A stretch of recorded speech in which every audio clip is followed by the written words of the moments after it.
Steven Universe Season 1 Episode 9 Tiger Millionaire is a positive counterpart to Season 1 Episode 6 Cat Fingers, as a filler episode exploring transformation powers with a cat theme in a way that's probably a trans metaphor. While Cat Fingers horrified us with a gender dysphoria puberty metaphor, Tiger Millionaire gives us the opposite. A gender euphoria drag metaphor told through Steven and Amethyst taking part in a clandestine wrestling tournament, itself holding some BDSM subtext. Though Pearl and Garnet initially disapprove, Steven convinces them that it's actually wholesome, and it ends up a positive take on trans mask social expression.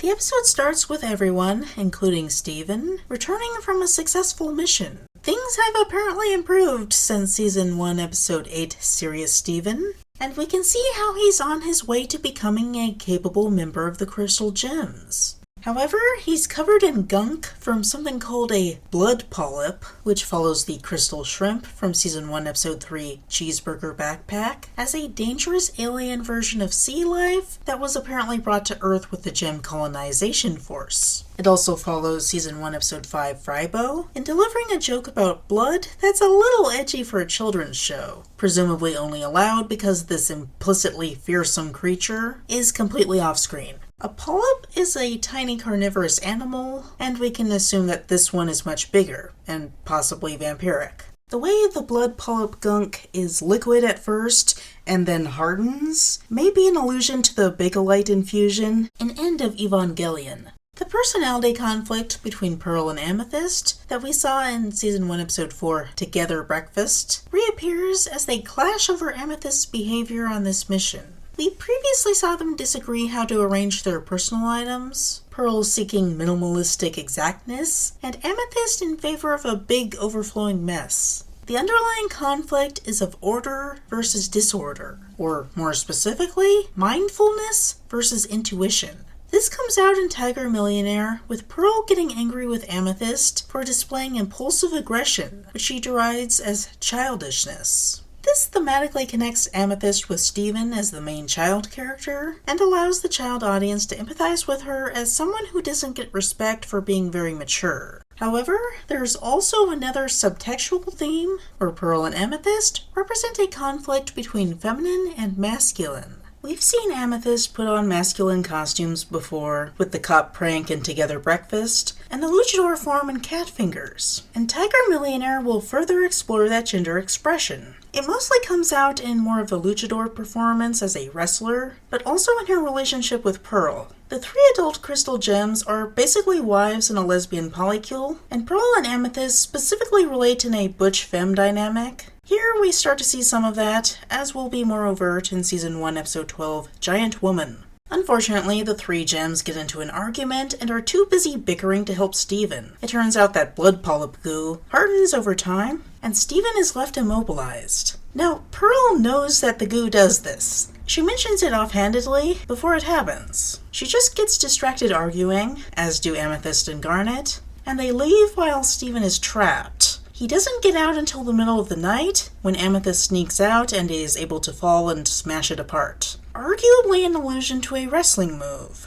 This is all framed as harmless silliness, but is actually concerning if you think about it. As we'll see in episodes like Season 3, Episode 16, Greg the Babysitter, gems truly don't have a sense of how to take care of human children. The idea of needing to eat or having assured mobility is kind of alien to them. Even though Pearl worries for Steven's well-being in general, she just allows herself to forget about him here, as does everyone else. The argument becomes their focus. It's possible that, had the show not been cut short, there would have been a storyline about Steven realizing that even the well-meaning gems were not always good parents, recontextualizing these silly framed moments as genuine instances of neglect, the way that the Monster of the Week storylines are shown in Season 6, Episode 14, Growing Pains, to contribute to his PTSD. He follows Amethyst to a secret wrestling club where her luchador form, the Purple Puma, dominates the competition. We see some familiar faces here. Mr. Smiley, the ride operator, is the announcer. Amethyst's opponent is Ronaldo, who has been building his brand as a conspiracy blogger since Cat Fingers. And Lars and Sadie are in the audience. The purple puma is full of machismo and is clearly supposed to be a male persona that Amethyst assumes while in the ring. In fact, all of the wrestlers are male, and their exaggerated shows of bravado are key points of engagement with the activity. It's essentially an underground drag show with Amethyst as a drag king. Within the ring, Amethyst takes the role of a heel, a bad guy. Everyone boos the purple puma, and she soaks it up. When you're supposed to be a bad guy, derision is a good thing. It twists the guilt she feels as being a product of the colonization force, and Pearl's derision of her more masculine traits into a positive. Through the exaggerated performance of a bad guy, she can excise some of her demons. I think there's room to argue that the wrestling club, in addition to being about a drag show, is also code for a fetish club.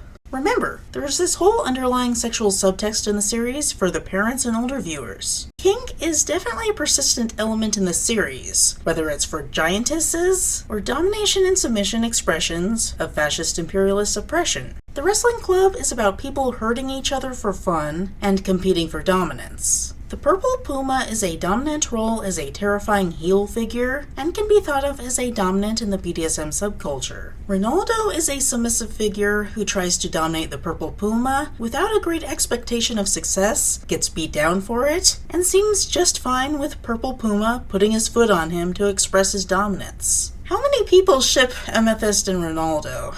Why isn't that more popular? When Amethyst leaves, Steven tries out a wrestling move on her. Predictably, he ends up on the ground. When she sees who it is, she's apologetic, but Steven's totally into it. He's positively enchanted by the idea of Amethyst being a secret wrestler. She explains that it's a place that allows her to express all of the behavior that Pearl yells at her about for doing in regular life. If anyone complains, she's free to hurt them in retaliation. In the ring, where there's mutual consent. Steven asks if people like getting hurt in the ring like that. They love it! Well, they hate it, but it's all part of the fun, you know? The overall experience of wrestling is fun, and when people love that, it's perfectly fine that they can get hurt from time to time. It's a decent way to explain the complexities of desire for the duality of pain and pleasure so that children can understand. Amethyst gives child viewers the means of understanding why people can be attracted to these kinds of things, which can serve them well when they grow up, and maybe discover that they have some kinks themselves, or friends or partners do. Meanwhile, older viewers can get that the wrestling ring might have some sexual subtext. Steven totally gets the appeal of a place to be loud and rambunctious, and he persuades Amethyst to let him join her for a tag team competition. He makes up a character called Tiger Millionaire, a capitalist heel in a nod to the socialism theme, and improvises a backstory alluding to exploitative mining. This might be an allusion to Elon Musk, whose father once owned a Zambian emerald mine. It's also in theme of gem colonization, which is Amethyst's own dark backstory, prompting the purple puma heel figure. At the match, Amethyst goes up against two construction worker guys. I don't follow wrestling, so I have no idea if these are nods to any particular characters, but they do add to the socialist theme with respect for urban infrastructure. Mr. Smiley says that anything goes in his underground league, so when Amethyst gets in trouble, Steven joins in a silly way. The two of them dominate the competition, and Steven gets into being a heel. Lars, the local jerk, becomes a fan of Tiger Millionaire because he's a jerk celebrity. Again, Elon Musk comes to mind. However, when Steven plays the jerk to Lars, Mr. Smiley indicates that he's gone too far, and Steven feels bad. He doesn't have the same angst as Amethyst, so he's not quite as into playing the heel as she is. Subtextually, this may allude to how trans guys sometimes embrace toxic masculinity when they start asserting their masculine personas. It can be easy to go overboard to compensate for a lifetime stuck in the female gender role. However, when people are hurt, that's the time to pull back on the machismo and find a healthy balance. You can't let anyone make you feel like garbage. Is that how you feel? I only feel how I want to feel. So this is a silly episode, but that part is depicted very seriously. Look at that dark shadow over Amethyst's face. We're seeing a hint of the darkness that we'll see prominently in Season 1, Episode 40, On the Run. Pearl makes Amethyst feel bad for her rambunctious personality, and she connects that to her guilt at being part of the colonization force. Subtextually, it also sounds like she's talking about gender dysphoria. Pearl makes Amethyst feel bad for her aggressive masculine personality, which she connects to her loose involvement in a malicious military campaign, and she seeks a safe place to express her masculine gender identity so that she doesn't feel gender dysphoria or like garbage. It's pretty deep stuff. At the final tag team match, Purple Puma and Tiger Millionaire are jointly introduced as the Kings of the Jungle. The ruthless kings of the jungle. The drag kings, if you will. Both overtly masculine. However, Steven was sloppy with sneaking around, and Pearl and Garnet party crash to confront them. Pearl tries to shut it all down, claiming that she's anti-violence. Hypocrite. Garnet doesn't mess around with pacifistic idealism, but likewise tries to drag Amethyst back to the temple. Enraged, Amethyst attacks Garnet, and a bit more foreshadowing to On the Run. But Steven intervenes, insisting that they pause to hear Purple Puma's backstory. Through this metaphor, he explains Amethyst's side of the story, and defends wrestling as a goofy sport. At one point, he accidentally misgenders Purple Puma, and is quick to correct himself. Hint hint. So he... As Steven talks, Pearl looks more and more concerned, but the moment that she turns to Garnet with a pleading expression is when Steven says it's the only place where Amethyst can feel free. Free. I believe this counts as early foreshadowing of the reveal that Pearl used to be a slave. That's why we're all here, to be wild and free. Garnet realizes that Amethyst isn't really hurting anyone, that this is all theatrical, so she joins in the theatrics by having her and Pearl play heels as anti-wrestling people and lets Amethyst and Steven defeat them. Purple Puma and Tiger Millionaire heel face turn and become heroes. Steven prefers being respected as a good guy instead of being a bully, and Amethyst doesn't complain, at least. In light of the big twist, it's appropriate. That's all I'll say. The episode ends in tribute to the silly and fun sport of wrestling, and masculine gender expression.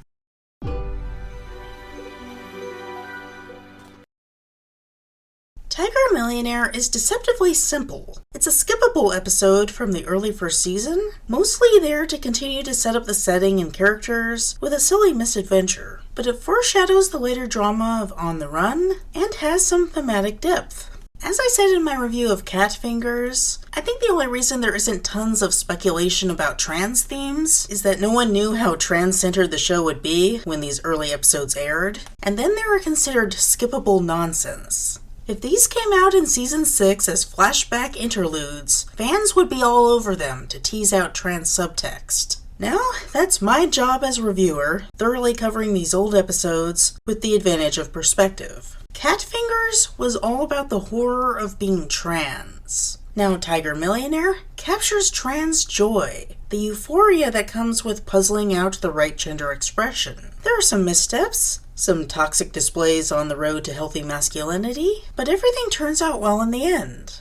It's notable to me that the two femme crystal gems are the ones to oppose these two masculine crystal gems, and when they back off, the episode becomes all about men embracing their masculine expression in healthy collaborative ways. The episode ends with Lars expressing his adoration of Tiger Millionaire, which is funny knowing who these characters are, but is about a loving masculine social expression. Lars is even the one to cry a healthy masculine tear. It's a powerful moment in the overall theme of Steven embracing positive gender values, and a delightful end to a charming episode.